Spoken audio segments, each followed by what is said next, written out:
There were a bunch of guys who made some impact during spring camp, but spring camp's over. Those players now have to wait for the player run practice to start in about a month. But who's going to be in charge of strength and conditioning?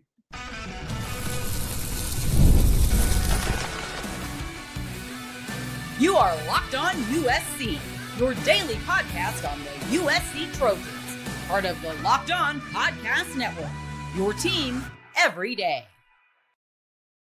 Fight on, everyone. I'm your host, Mark Culkin, and thanks for making Locked On USC part of the Locked On Network your first listen every day, whether you are watching the show on YouTube, wherever you like to download your podcast. The show is always going to be free, and I'm always going to appreciate your support. This episode is brought to you by Monarch Money. Take control of your finances with Monarch Money. Use code LOCKEDONCollege at monarchmoney.com, and you're going to get 50% off your first year. So late Tuesday afternoon, USC's football sports information director, her name's Katie Ryan, she sent out an email to the media regarding USC strength and conditioning coach Benny Wylie. Literally just a few days after spring camp closed, Lincoln Riley put out the following statement. Quote, "We are grateful for the many contributions Coach Wylie has made to our program throughout the last 3 seasons. He has been an outstanding role model to our young men. This is a difficult decision, but we are committed to positioning our football program to compete for national championships as we continue to move forward into the 2025 season and beyond," end quote. Wylie, let me just remind everybody, Benny was one of the several staffers, several guys who came over with Coach Riley from Oklahoma when he took the job. Benny was with Coach Riley at Oklahoma for 4 years, from 2018 through 2021. Riley joined the USC's program in 2022, and prior to that, the two had a working relationship back at Texas Tech from 2003 through 2009. So Benny Wylie is no longer part of the program. No reason given other than USC wants to compete for national championships. That leaves Dennis Simmons as the last man standing. Remember, there was only a few guys who came over. You had Benny Wylie, you had Alex Grinch, no longer part of the program. You had Roy Manning, no longer part of the program. Dennis Simmons, who still is part of the program, but he's the last guy. Zach Hansen, he's been with USC and Coach Riley since they came over, but Zach didn't come over from Oklahoma. He was at Tulsa when Coach Riley made him USC's tight end coach. So those guys are all gone, save for Simmons and Zach. The part of the statement that really stood out to me: this is a difficult decision, but we are committed to positioning our football program to compete for national championships as we continue to move forward into the 2025 season and beyond. I don't know, it kind of gives the impression that someone doesn't think Benny is the right guy for the job. Maybe he isn't. I don't know. I've never heard anybody talk negatively about him. The players seem to enjoy working for him, working under him. He was just, he's told what to do, and then he puts that process, that program into play. When Alex Grinch was the defensive coordinator, the goal was to keep guys a little bit lighter, quicker to fit that scheme. Starting last year, when USC moved into the big conference, the goal was get bigger, stronger. And I think when you look at the players, you can say, all right, well, he was doing what he was asked. Here's the thing. This is what it comes down to. I don't think this is so much a Lincoln Riley call, as I assume this is more about Chad Bowden just evaluating the program. Because he's said it multiple times that the program will always be under evaluation. So I reached out to a couple of sources trying to find out, how some of the players were feeling about this. And what I've heard so far is the team feels like every time Coach Riley makes a big move like this, it seems to be working out. Another one got back to me and said, hey, you know what? Benny's a great family guy. He's been a great mentor, but I don't know if he's elite. In other words, he said, Coach Wylie isn't going to leave any stone unturned. Now, in prior years, making this type of announcement out of the blue, I think would have had everyone going, what's going on? Well, why are they doing that? Not anymore. Right now, there's kind of an air of confidence around the program that no matter what USC decides to do, it feels like it's the right move. And then another, says maybe this is about accountability. There's been some speculation, some rumor that not everyone was being held to the same standard. In other words, maybe certain star players might have been able to get away with not being completely invested. I don't know. Maybe that's the politically correct way to say it. Whatever the case may be, USC has decided to move forward. They're looking for somebody else. Here's the thing: the strength and conditioning coach is the dude during the off season, so they don't have anybody right now. In fact, during the player run practices, it's starting about a month. He's the most important guy on that staff. He's definitely the strength and conditioning coach is definitely the most important person during the winter off-season workouts. I mean, he's in charge of conditioning. So again, I don't know what the reason could be. It came out of left field, out of the blue. Again, spring camp just ended. So whether this was part of the evaluation process and the final determination was made at the end of spring, whatever the case may be, here we are. So again, I'm going to assume USC has somebody in mind, a couple of people in mind to replace Benny Wylie. There's still guys on USC staff who will be, I guess, be the interim strength and conditioning coach until they settle on, who's going to be in charge. I went and looked back at the roster. You got guys like Derek Baker, who was a strength and conditioning coach for Exos. He was also he was in charge of he was the strength coach for the 58th Special Operations Wing for the United States Air Force. Okay, pretty good resume right there.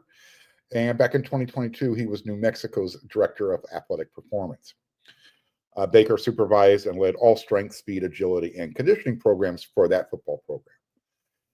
Cesar Martinez, he's going into, I don't know if this will be his 4th or 5th season at USC. Prior to the 2024 season, he took on the role of Assistant Head Director of Football Sports Performance. So who knows? Maybe he's the guy. He goes back with Benny Wylie to Oklahoma, though. They were there back in 2019 through 2021. There's another coach on staff, Caleb Winthrow. Again, 4th season going at USC. We'll see if he gets the job. I'd be surprised if USC is promoting from within. With that being said, logic, again, I think dictates that they probably already have someone in mind who they want to replace Benny. Again, spring camp's over. The player run practices will start sometime in June. They need to make sure that person, whoever they're bringing in, whoever they're hiring, has a chance to meet the players, right? Start to form that bond. Understand, that get those personal relationships started. Right now, I think finals are coming up as far as academics are concerned. At least they're coming up soon. I know graduation ceremonies are happening in the middle of May. So yeah, finals are here. And then once you got finals, then it's time to kind of start. But the players they're done with school. They get to start focusing on their job, which is football. They're going to be paid for their job. So yeah, that's going to be the emphasis. All they're going to be asked to do is stay in condition for the next 4 months before fall camp starts. So I don't know who USC is going to get. Will they go grab someone from the NFL? Will Chad Bowden, Dave Emmerich, Coach Riley, will they put their heads together and grab someone from college? Here's the thing. You're watching this episode today, Wednesday, April 30th. I'm having brunch right now with the coaching staff. The media is going to be hanging out with the coaching staff for a couple hours. Pretty sure this topic's going to come up, so I will have some answers for you on the next episode of Locked on USC. But this is where we're at right now. Never a dull moment. USC had a great spring, made some inroads. Players made an impact. Some guys coming up, some guys who are returning. We're going to talk about that in the next segment. But yeah, never a dull moment. Everything was going smoothly. Recruiting's going great. There's a great vibe around the program, and then boom, all of a sudden, USC's replacing their strength and conditioning coach. As I mentioned just a second ago, spring camp's over. They had some questions answered, maybe raised some concerns. Coach Wylie is really happy with the position battles that are going on. I'm going to talk about some of the players who made an impact in the next segment.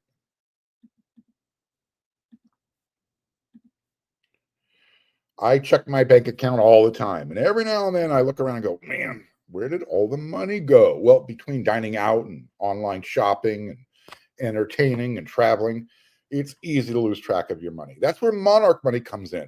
It's like having your own personal CFO giving you full visibility and control over your finances. And Monarch Money isn't just a budgeting app. It's a complete financial command center. You can track all of your accounts, all of your investments and spending, and you can do it in one place. So you can stop just managing your money and you can actually start building some wealth. And you're going to love the all-in-one convenience. Instead of juggling multiple different applications on your phone, you can use Monarch to check your finances, track your spending, and now start planning some long-term goals. Take control of your finances with Monarch Money. Use code LOCKEDONCollege at monarchmoney.com, and you're going to get 50% off your first year. That's monarchmoney.com, code LOCKEDONCollege for half off your first year.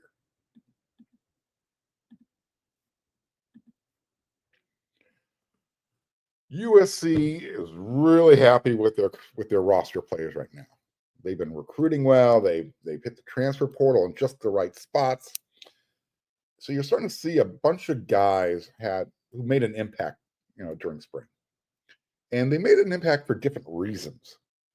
Whether it was guys, all of a sudden that talent kind of blossoming, exploding, playing with more confidence, that happened. Or whether it was just guys, deciding that, what, now's the time for me to step up, be that vocal leader, back up what they, leading by example in the field, but now starting to talk about it. And when I say talk about it, talking to their teammates saying, hey, you know what? This is what you need to do to get to that next level. In other words, the next Travis Dye. So I want to talk about, a handful of guys who I thought made an impact this spring. I'm going to start with Jacoby Lane. The guy, we already know he's uber talented, right? I mean, I think he qualifies for the freak type of category. If you've been watching any of the highlights from spring, if you're on social media, whatever, you've seen Kobe do what Jacoby does. And that stick his hand out there and just make these weird athletic catches that just don't seem humanly possible. He does it.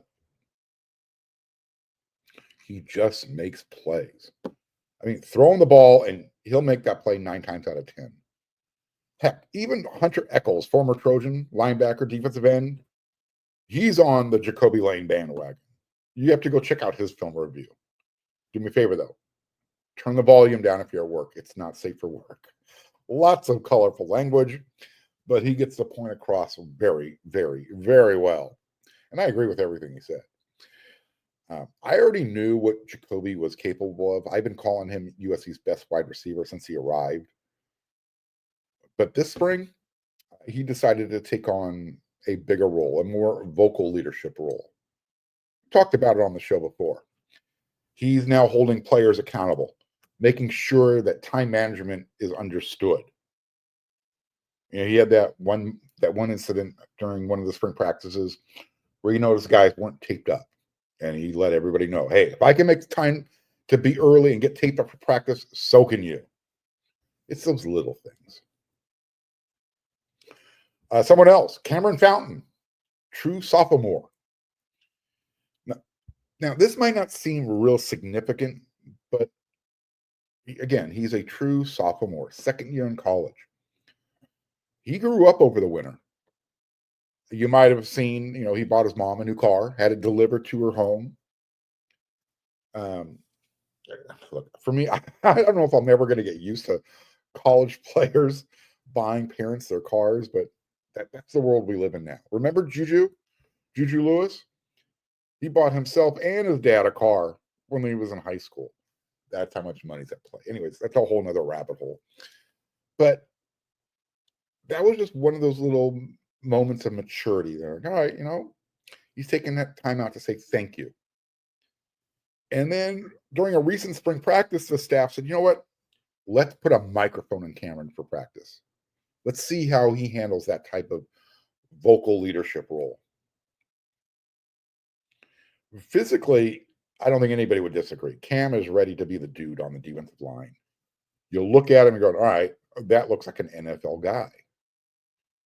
But how does he lead his team? How does he communicate? That's just taking one more step towards, being that team leader. And organically, when his teammates see that Cameron's mic'd up as, again, just a true second-year player, true sophomore, naturally, the guys on the team start to look at him as a leader. Here's someone else, Tobias Raymond, right? Coach Wylie said it more than one time during the spring. He's one of their best 5 offensive linemen. You want your head coach noticing that, right?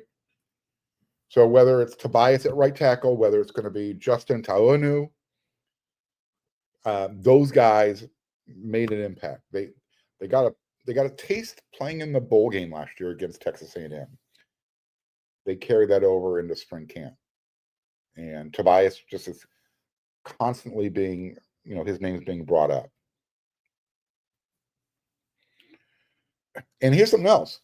This is how I know not only did Tobias and Justin make an impact during spring, the fact that USC hasn't been pressing in the transfer portal to find that veteran guy who can play offensive tackle, I think that speaks of volumes. Obviously, Waymon Jordan, running back, he made enough of an impact that Amari and Peterson noticed early in spring, I ain't playing. I'm probably going to be a little bit lower on that depth chart that I want to be. So between Waymo and you also brought in Eli Sanders and you got Brian Jackson, those are your 3 guys.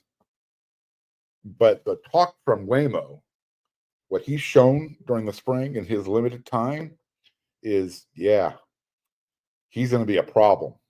He's going to be a problem for opposing defenses. So when your teammates and the coaching staff, everybody's saying, bringing up his name after practice, I think it's safe to say he made an impact, right?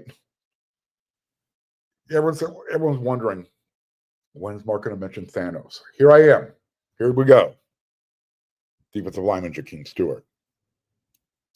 He's lived up to the hype.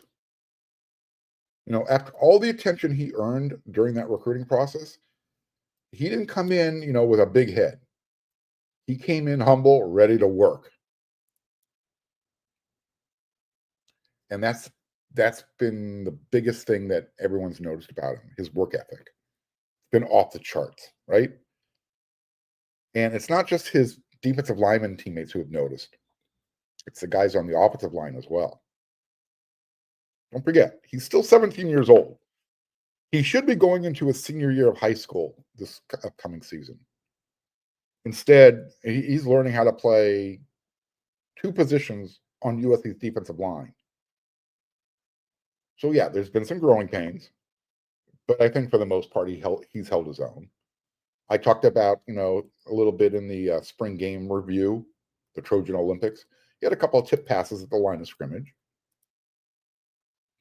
So make no mistake about it. Jakeem has made an impact already, and he's going to continue to get better. And he'll look, by the end of the year, the end of the season, he'll be a big part of the rotation. He's going to play, but by the end of the year, as long as he stays healthy, I mean, knocking on wood, Jakeem will be a major, major emphasis within the defense. Some other guys who had a really good spring camp. The wide receiver transfer from Boise State, Prince Strawn. He's not going to play in front of Jacoby, but I've seen enough of him, the way he moves, the way he plays. I get the impression he's going to be a part of the rotation as well. Rob Ryan and the linebackers have made an impact. Had a lot of fun watching those guys. Braylon Conley, cornerback, second-year player. He's making a move to claim one of those cornerback spots this fall.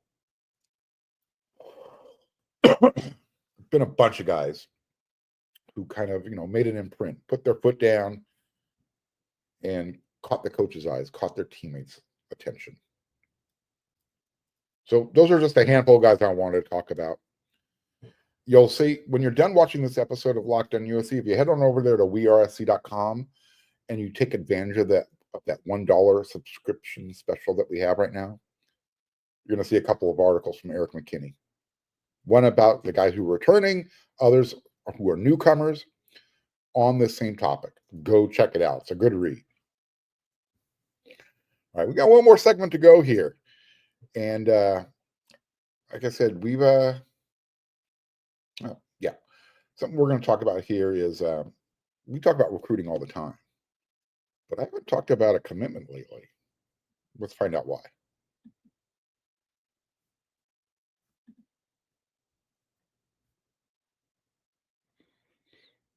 So on yesterday's episode of Locked On USC, I asked if anyone was concerned about Lincoln Riley's offense bouncing back after last season.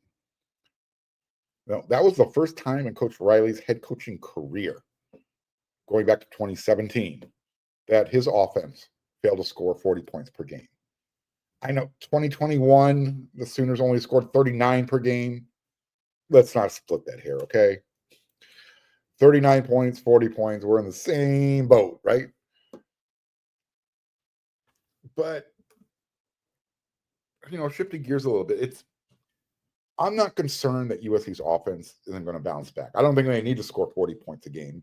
That's a topic for another story, which I actually wrote about over there at wearesc.com, so you can check that out.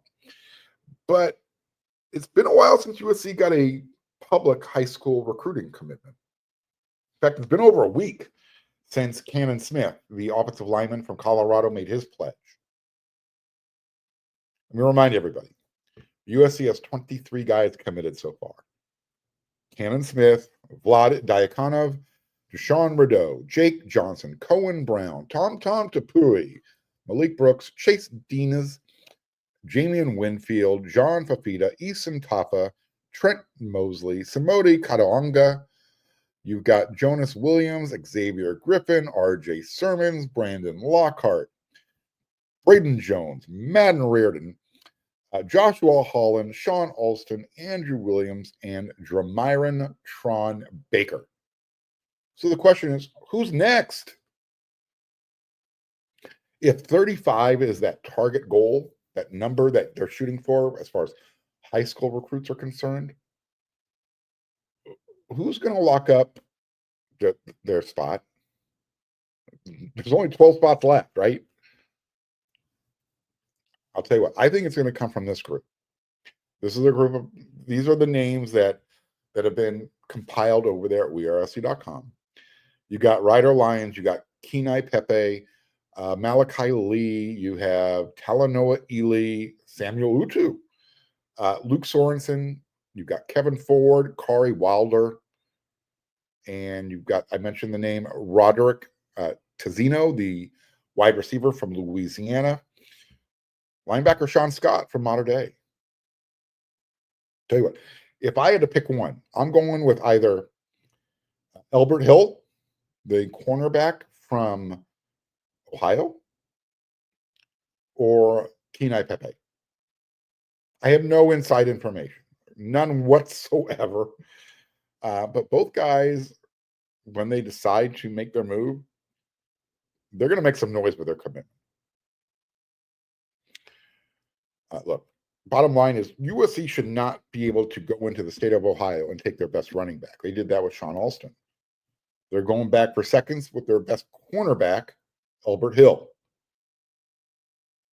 USC has plenty of talent in the state of California, especially in the secondary in the 2026 recruiting cycle, that they don't need to go out of state. But Albert wants to come. And you don't tell someone with that kind of talent, you're not welcome here. You're our backup plan. That's not the case here. And as far as Pepe is concerned, look, there's some who probably think he's already in the fold despite not making his commitment public. I'm not saying he's a silent commit, but it's starting to get you're starting to give that vibe that, yeah, you know what? He probably already considers himself part of the class. Who's going to be the second linebacker to commit in 2026? So far, USC's linebacker, the commitment they have is from Xavier Griffin. He's from Georgia. But what about the two from the state of California? Sean Scott, Mater Dei, Talanoa Ely, who is now at Kahuku High School in Hawaii. He's from California, Orange Lutheran. Which one of those two? I don't know. If I had to make a guess, and again, it's just a guess, I'm going to go Sean Scott. Who do you got? Who's going to be the next high school recruit to make their commitment public? Who's next? Who's going to add their name to USC's #1 recruiting class in the 2026 recruiting cycle? Excuse me. I know, maybe I'll pick up some nuggets tomorrow. I'm going to be sitting down for brunch with the rest of the media and the coaching staff. I'm sure we're going to talk about what happened with Benny Wylie. That topic will come up, as well as we're going to be able just to hang out, sit around, and ask the coaches whatever questions we have on our mind. So guess where you're going to be? Yep, you're coming back here because I'm going to have all those new. I'm going to have all the news, all the notes, all the quotes from the coaches, and this is going to be the place to be. So, Locked On USC is your first listen every day, and then when you're done making that happen, you can follow me all over there to wearesc.com, and you'll get some more information. So until then, everyone, you know what to do.